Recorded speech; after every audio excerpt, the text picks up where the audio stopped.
reach out to me and you to write a story. Stop it. You guys, I get so many telemarketers.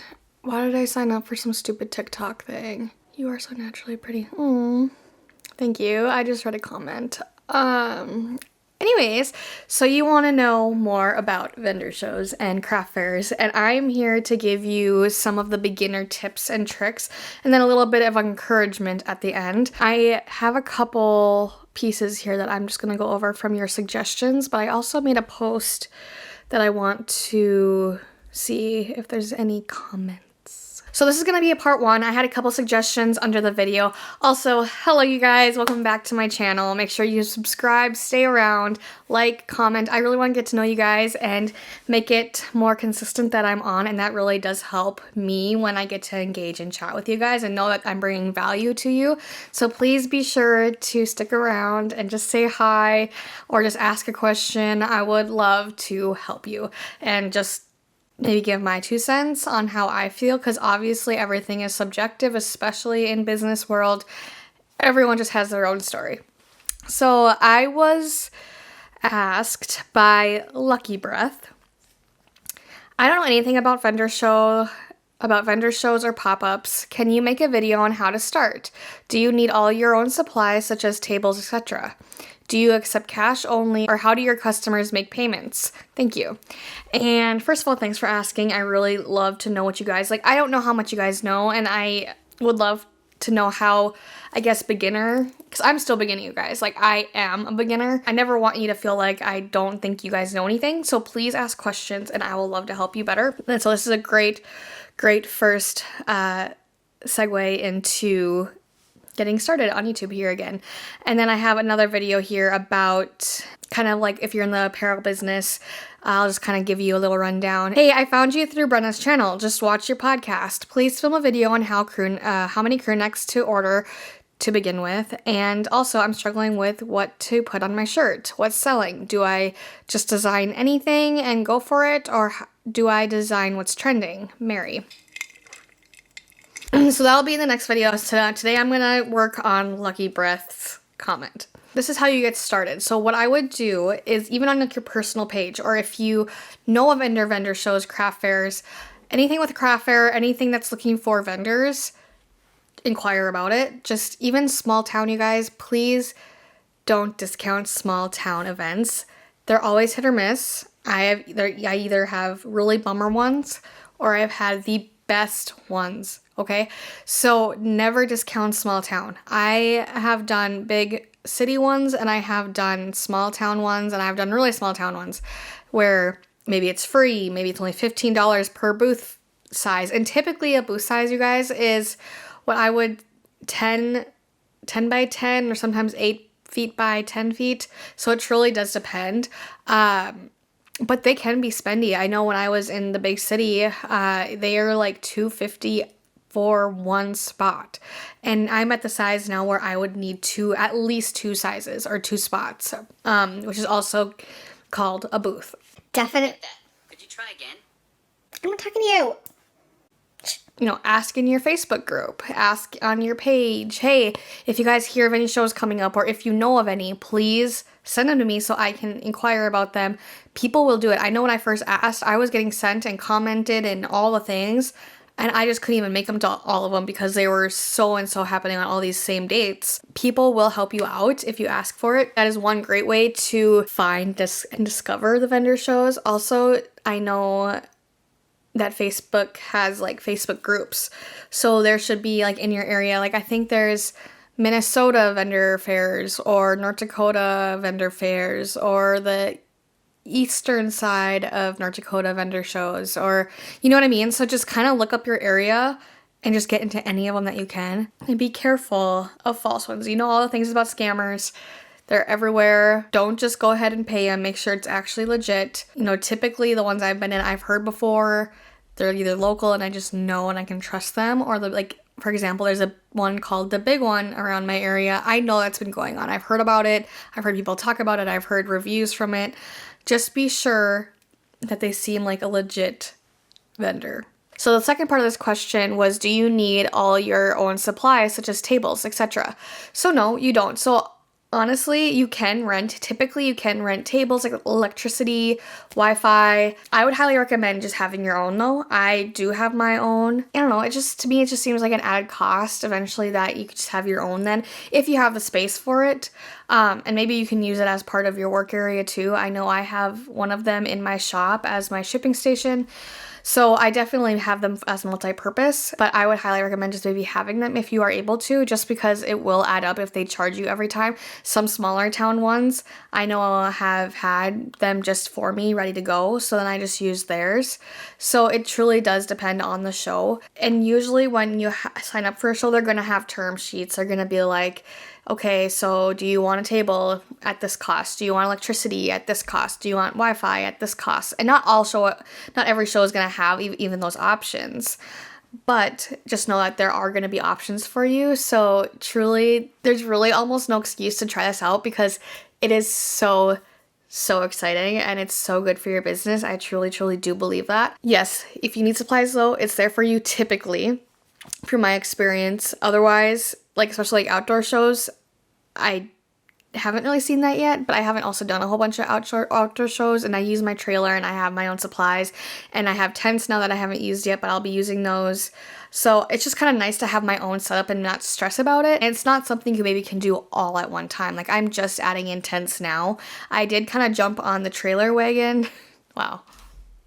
That's kind of funny. But the trailer bandwagon, that's kind of like a big thing. So it's just easier to kind of carry your stuff around and just drop the trailer and kind of display all the loose stuff up. But otherwise, it is really nice. But also in the summer, it's not, if it's not like lighted properly, like mine, it wasn't lighted properly. And so if you're in the winter and doing indoor shows, it would be nice to have tents and just kind of separate yourself from the whole crowd, because sometimes vendor events can get very crowded. And so I definitely would be looking for ways to separate yourself, and sometimes tents with walls and side walls that really just kind of separates you from everyone else and make you stand out, and almost gives someone like your customers and just people in general to go in and just breathe, because vendor events can be very overwhelming in my opinion. So I truly think, if you can take advantage of having tents, I totally would. I haven't done them yet, but I can just from my experience as being like, I watch her Brenna and we're great friends. She has tents. I love the vibe under her tent. It just seems like, oh my gosh, I can breathe. This is like a store in a way, like, because it is, it's not just another booth next to another booth next to another booth, and you just kind of get lost in the crowd. So this is kind of a way for you to stand out.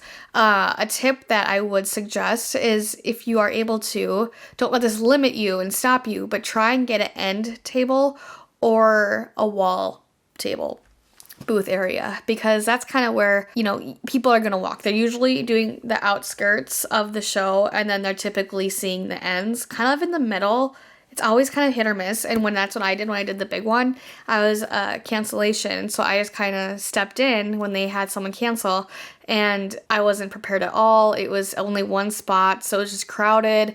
Yes, I made money, but it was a lot of time put into it, so I wouldn't necessarily say it was like success, but it was a great way to get out there, get my name out there, talk with you guys, and have that experience, and also know what I need to do differently.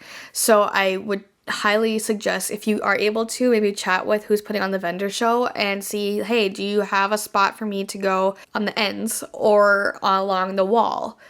They might cost a little bit more, but what I've seen is maybe like $10 to $25 more, which I think would be totally worth it if people can find you. This is the third part of the question, do you accept cash only, or how do your customers make payments? I make everything as much as I can possible, because people are going there to shop. Not everyone has cash, and sometimes like a lot of the teeny boppers now, they have Venmo, so that's something that for them to do. Like, I just try to make it as easy as possible for my soon to be new customers and friends to be able to purchase what they're there to and looking for, and trying to just make it as easy as possible for them. So I definitely have a like a POS system with a card reader. I use Shopify. And then I have like a little picture frame thing that has my QR codes of Cash App, PayPal, Venmo, and then other details on my shop on there. And that's been really helpful. But yes, I truly, truly recommend having as many methods as you can that you're comfortable with. One thing I have heard from other people though is, so I use Shopify. There's one called Square, and what I have heard is kind of like a perk is that you can take offline payments. So sometimes there's been a couple shows where my internet's been iffy, so that's hard. So maybe you have to resort to cash only then. And I would honestly recommend that over the whole Square thing, just because I worry about that. Okay, so let's say it declines it once you do get to, and I don't know, maybe I'm wrong, so if you know differently, let me know below. But to me, it seems if you use Square in the offline mode and then once you hit internet again and it runs them, what if it declines? What if it, it doesn't go through properly and then you're out those goods? You know what I mean? Unless you have a customer that you truly trust and that you can get a hold of again. I don't know. To me, it just seems a little risky. So I definitely would make a big effort to make it as easy as possible for you and for your customer, but also to make sure to save yourself on your end as well, and make sure you're keeping your business running in the best way possible. I hope that helped. My battery's gonna die. Oh wait, I was gonna do a little bit of encouragement. Let me tell you something. So I had a vendor show in DL at a flea market that's pretty big around that area, and it was over Labor Day weekend. It was my first weekend with the trailer. Somehow that set me apart. I was kind of bummed that I was put in the back, but honestly it ended up being a big blessing because I was by a slip and slide for kids.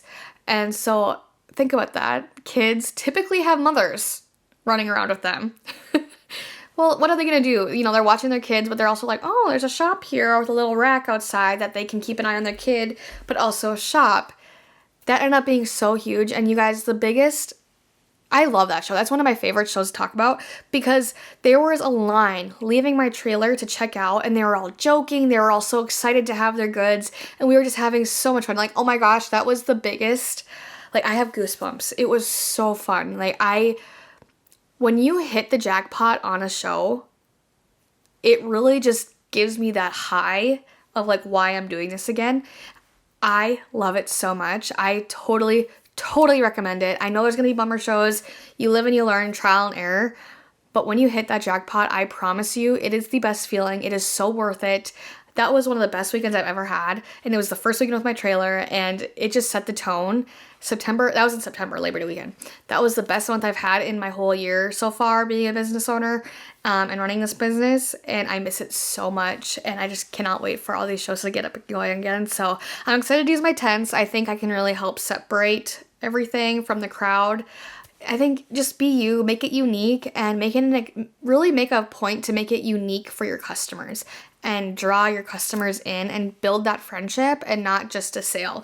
So I truly hope this helped you guys, and I will see you. I cannot believe my battery is still hanging on, but oh my gosh. Okay, so I will see you guys in the next one. Make sure to comment below any questions, thoughts, concerns, if advice to other people who are watching. Make sure to like. Did I say that? Make sure to share it. It really does help. I'm just trying to get up and running again. I used to be monetized. I am not anymore. That would really help my channel and my motivation and my shop in general kind of in this lull month. So please share, do whatever you can. It's free to you. So I really would appreciate it. I feel like I'm begging. I'm kind of am, but at the same time, I just want to keep doing what I love, and you guys fuel me, and you guys are the reason I can do this. So thank you so much, and I will see you guys in the next one. Bye guys. Peace. with me.